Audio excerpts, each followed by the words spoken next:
Holy mother of fuck. There has been some dreadful games this year, and this is Dagora TV's top 10 worst games of 2015. Number 10.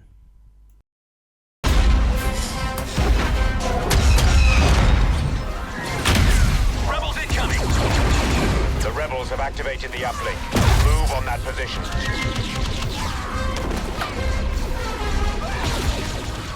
Star Wars Battlefront. Let's start off controversial, why don't we? Star Wars Battlefront for me was too much cut off from the old games in the series, and I know it was technically a remake, but you know, removing Galactic Conquest, removing the story mode was just too much to get rid of in a game for me. The game was rushed to get it out closer to the film through a money sink for EA, and to me the gameplay was poor. The low time to kill was extremely frustrating, and the only game mode for me that was worth playing was Walker Assault, and even in that game the people don't play it properly. The game was unbalanced in most of the game modes, and the Heroes gameplay wasn't even great as well. I, like many of us, was incredibly disappointed, and I see the arguments of people who actually enjoyed the game, and 9 times out of 10 it comes down to, it's Star Wars, guys, which just isn't enough for me.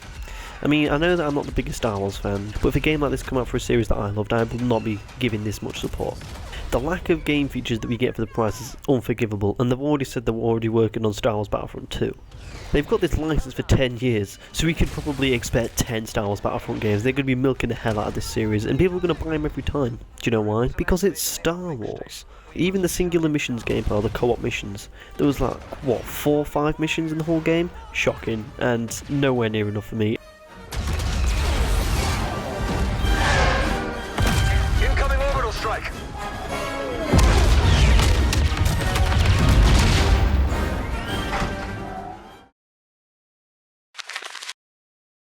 Number 9.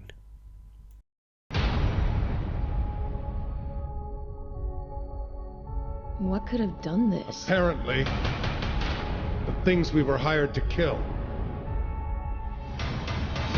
This is the greatest team of hunters ever assembled. We were hired to protect the most valuable colony in the far arm. Evolve. Okay, remember this blast from the past of like May 2015? Very much a hyped game with this asymmetrical multiplayer, 4v1 hunter versus monster gameplay, and the monster would actually evolve, and that would be the gameplay style. But actually getting to play the monster was very rare occurrence, because everyone wanted to play the damn thing.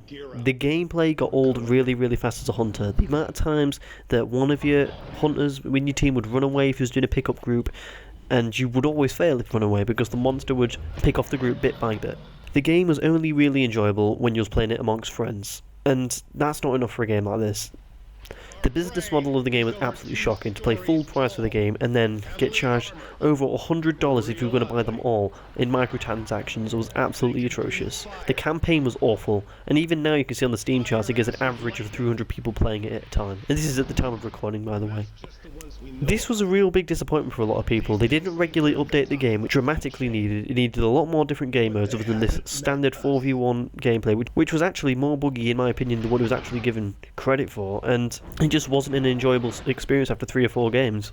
You know, a lot of people were already done with it after a week, and there's been so many of these games coming out over the last 2 years which are very much disappointing for people that are trying to look for the next big thing. Most games that are going for the asymmetrical multiplayer game style should be looking at Evolve and try to learn from it, because there's a lot of ones coming out in the new year which I'm very much looking forward to, like Fable Legends, which can learn from this. They need to constantly update, bring out new different style hunters, new different style dungeon masters, and make it really an entertaining game.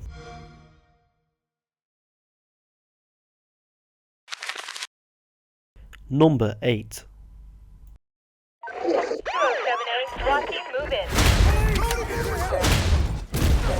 So, Battlefield Hardline, yeah, the corniest COD game I've probably ever seen.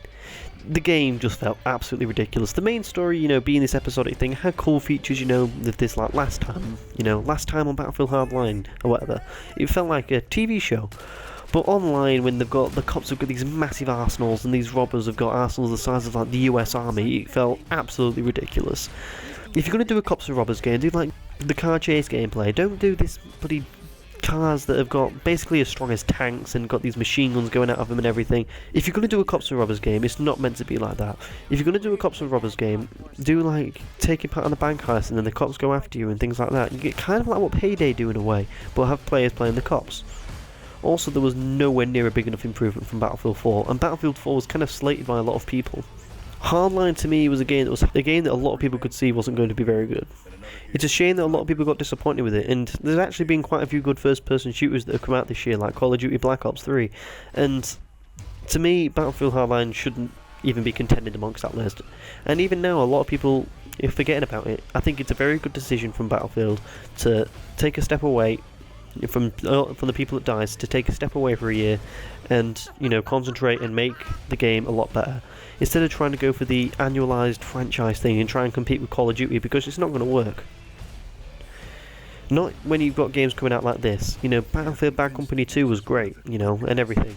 And I know that the campaigns in Battlefield have never been the best, but, you know, try and take a step up and try and do this epic action movie thing with an actual good story and actually interesting characters. Battlefield Hardline, rated M for mature. Number 7.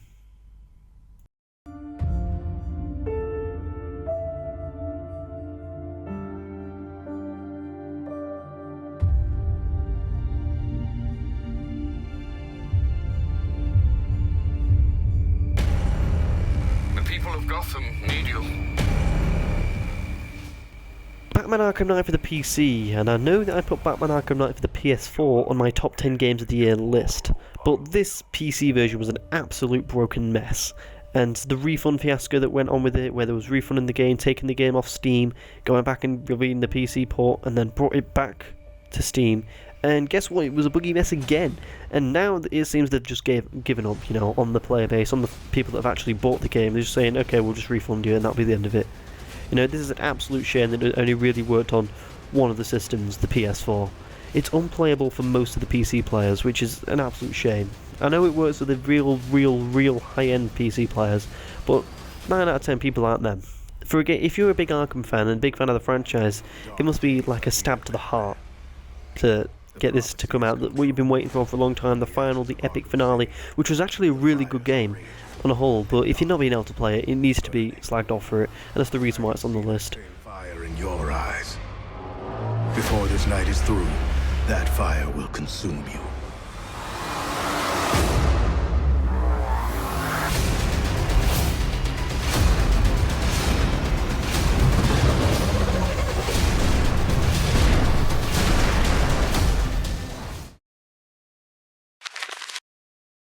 Number 6.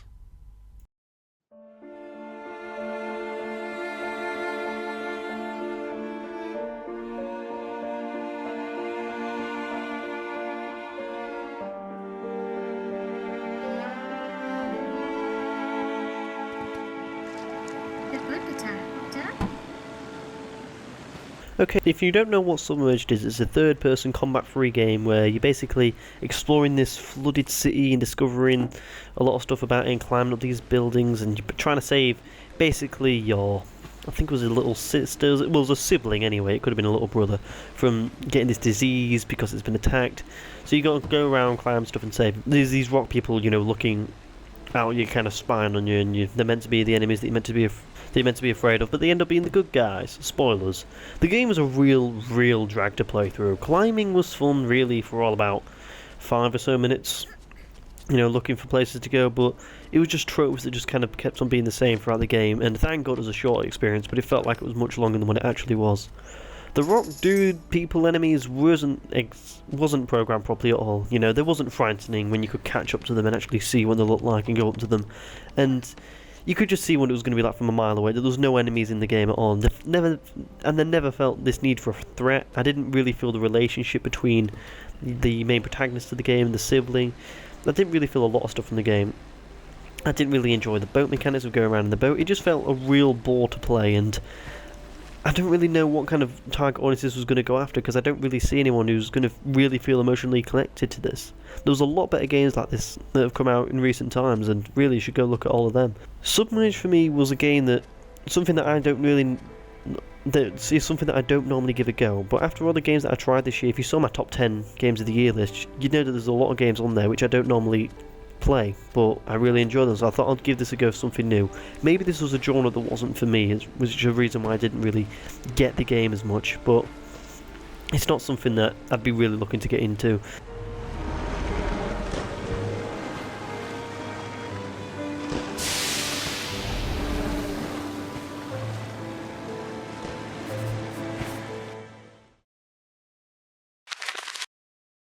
Number 5. My name is not important. What is important is what I'm going to do. I just fucking hate this world and these human worms feasting on its carcass. My whole life is just cold, bitter hatred. And I always wanted to die violently. Hatred! Oh yeah, remember this stuff that went down? Okay, the game is very, very, very cheesy, and you know, one of the lines that I remember saying in it was when it's a politician speech, giving this speech to the crowd, and it's like, I hate politics, but what do I hate more? Politicians. Very, very bad.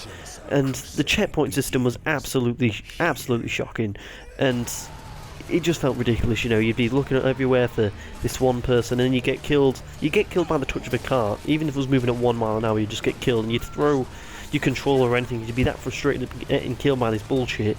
And it was just a really average side-scrolling shooter, and all the controversy that came about of it was too much, way too much hype.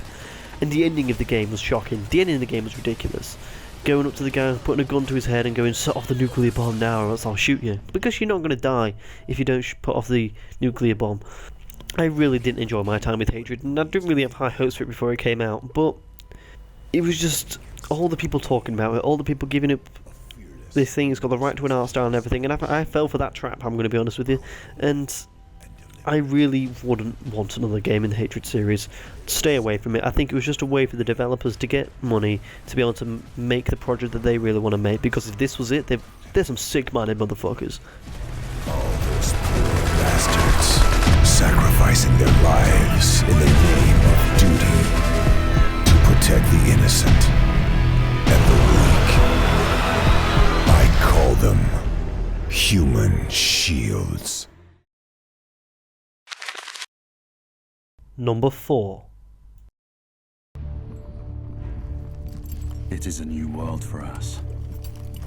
For all of us. An age of scientific marvels. And yet, underneath the brass and steel, The Order 1886. Okay, so this game was really one of the most hyped games. It was one of those talked about games. I'm sorry. When the PlayStation 4 was announced, I think this game was originally meant to be, you know, this show of graphics, what the PlayStation 4 console could really handle, and it was meant to come out probably at release to show what it was going to be about. You know, this is what the PlayStation 4 can do graphically. The game was really very pretty, but it doesn't matter when it's just so boring to play through. The story was incredibly dull, where all the characters talk like this because it is a very interesting part of the game that you have to listen to get the story. It was just an absolute drag, which has been a lot of the games on this list, to be honest with you. A very lackluster story. The game was $60 but 4 hours long. No way in hell did I feel I needed that. It was just like a film filled of, you know, average shooting and then QTs and the boss battles. And the boss battles for the very first boss in the game and the very last one was the exact same fight. This werewolf charging at you and you just a QTE battle. It was the same battle but with a different model on the enemy. I was very disappointed with the Order 1886 because there was a lot to hear about it, and you know, they showed off these really interesting weapons. It had this very interesting look to it, this Victorian London look, which I've actually turned to be a fan of actually after, you know, Bloodborne, which did it very well, and this kind of futuristic steampunk guns, you know, which didn't seem to suit but looked cool and really fun to take part in. But it just tried to be too serious when it shouldn't have been. It should have just been this wacky, fun game in this Victorian setting with these massive guns and just go around blowing shit up and make it longer, you know. Even there were so many ways they could have made this game longer and still lived up to the value, because this game did not live up to the value. When the best part of the game is dong physics, that tells you how bad the game was.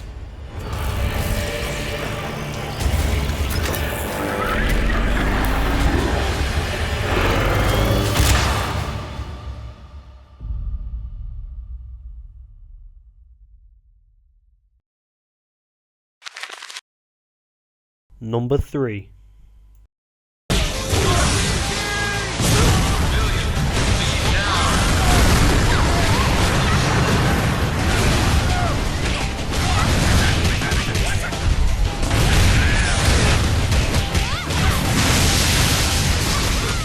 Dead or Alive 5 Last Round. Okay. This game was one of them games from Japan that relies on absurd female characters just to sell the game. It's a very much middle-of-the-road fighting game, and I'm not the biggest fighting game fan, and this is my first Dead or Alive game, to let you know, and it was just poor. How the combo mechanics were poor, the actual animations weren't the best, and just the flashiness on the screen, the poor character models. It was just, you know, flashing women in revealing shirts just to go to some 15-year-old who just does nothing but stay at home and masturbate all day to try and get the game. Would I suggest to anyone to get Dead or Alive 5? No, it's one of the worst games of the year. Stay away from it. There's so many good fighting games that come out this year, like Guilty Gear Xrd and Mortal Kombat 10. Stay away from this one. So I think even the Dead or Alive fans were very much disappointed with this product, and I don't see how it has its place anymore. You know, I know a lot of the systems in Japan and a lot of the worries in Japan are actually very much different than what we have over here in the Western world, but Dead or Alive, just don't pull this shit over here. Just don't.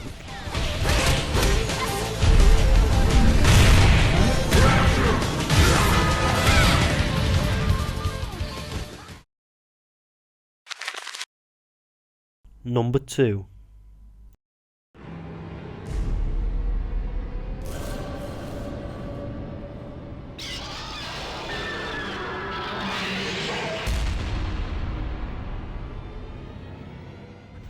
Godzilla. Okay, can you remember this game was actually announced at the Game Awards last year, Jeff Keighley's Game Awards? And the gameplay of this was one of the most clunkiest things I've ever seen in my entire life. Not the fact that it was slow, because it felt right that it was slow, you know, you're this big monster, you know, and it was slow like it was in the films. It was just the actual, you know, turning, the bumpers to turn, the breaking down of buildings was just very slow and very clunky. The actual punching just didn't feel right. The animations for that, I don't know the names of the characters, but the guy who just puts his arms out and turns small and has this kung fu kick, it was just a very rough game. It felt like a PlayStation 2 game and a PlayStation 4, to be honest with you. The lazy development made it very much sufferable to play. And you know, the map, having this line where you couldn't get through and there's just this invisible wall, they could have done it much more natural, you know, in water. And there was even some levels with water which had invisible walls, and 9 times out of 10 I didn't see why the invisible walls were there. You know, they could have made it a bit bigger, and the triple threats were just annoying. The gamers was bad, the story was bad, the actual character models were bad, the animations of the characters were bad, the lack of voice acting in the game was bad. You know, actually having the bloody Prime Minister of Japan ring you up, going like, "We need your help, Godzilla, we need you." It was just awful. Stay away from this game. Don't fall into the trap like I did and some others did. I won't say many others because it didn't sell well, but some others did, and buy this game. I'm sure that most of you forgot about it, but this is one of them games this year, along with number 1, where it just had bad written all over it.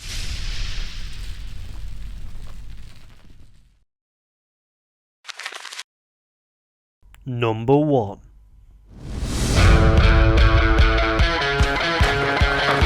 I've been working with Activision for so long, I don't have to school them in what skateboarding is or how to represent it well. So working together is pretty seamless. You know, working on a pro skater game, there's a lot of history. Tony Hawk! Yeah.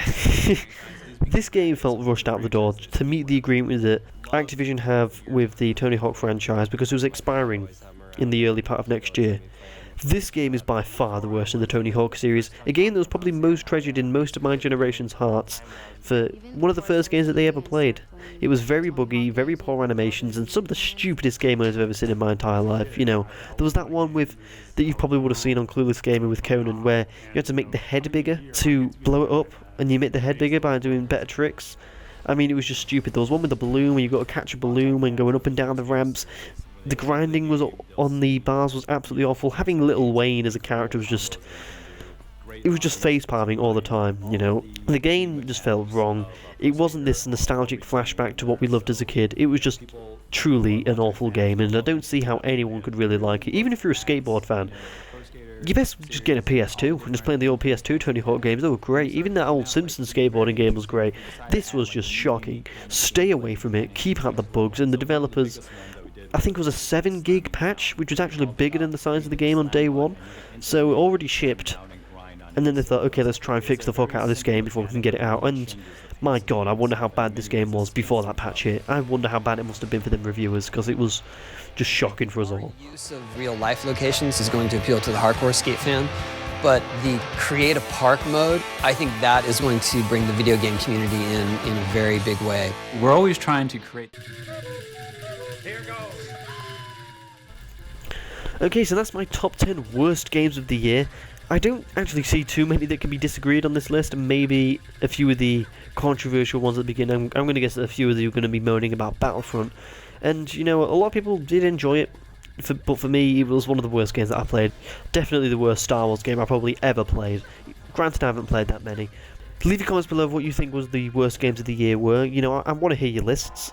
Also, let me know what you think. Also, keep track of the channel for the other list that I'm going to be doing. There's 3 more to go. Most anticipated, most controversial, and also gaming surprises of the year, which is something that I'm looking forward to doing. This should be coming out within the coming weeks, before the end of the year anyway. And yeah, leave your comments below on how you find the list. And yeah, thanks for watching the video. Also, if you want to check out the Patreon link down below to donate to us if you want to, and also check out our Twitter feed at DagoraC and make sure you give us a follow. And thanks for watching the video, and goodbye.